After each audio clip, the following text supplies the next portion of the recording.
you want to have a relationship with your horse that is based on real trust, just like wild horses have with each other, and if you want to communicate naturally, you need to make sure you don't unintentionally and unknowingly desensitize your horse to wild horse language. Because if that happens, the natural signals in your communication will no longer hold any meaning for your horse. Everything horses do, every ear movement, every little tilt of the head has a meaning. Horses cannot not communicate, but unfortunately, most horses learn that our body language or signals don't carry any meaning. As a result, they often only respond to condition cues, our unnatural way to communicate. And since this topic is so extensive, I've broken it down into 3 parts. Today, we will cover part 1, inconsistency. Part 2 will focus on the messages we give in the round pen. And in part 3, we will explore desensitization and how we unintentionally send the wrong signals in both scenarios. Now, why are we starting with inconsistency? Because it's one of the most common reasons why horses stop paying attention to our natural signals. So, here is an example you might recognize. We are grooming our horse, and the horse is enjoying it a lot because something is itchy. Now, we've had enough, we stop and we walk away. But our horse isn't done yet. It follows us, wanting us to keep scratching. And if you're a little bit like me, you might think, oh, how sweet, my horse wants to be near me, that's so nice. It shows it likes me. So we keep scratching. Okay, but what's wrong with that? Well, walking away means I don't want to have contact at the moment, or I want to stop what we're doing right now. In other words, it's a no. But if we keep letting ourselves get convinced to change our minds because we think it's so sweet that our horse wants more attention, we end up unintentionally undermining our signals.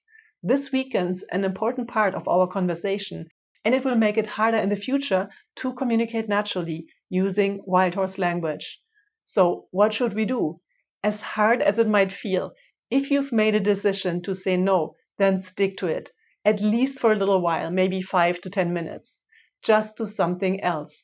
After that, you can ask your horse for contact again, or you can say yes to a new contact request from your horse. That's fine, but for now, stay with your no. Your horse won't hold it against you.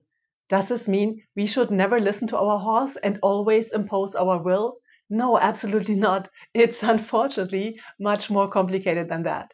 We need to set a framework, a few rules, and those rules can be very tolerant in nature. In fact, tolerant stallions, so the wood-type characters, tend to have the largest herds in the wild.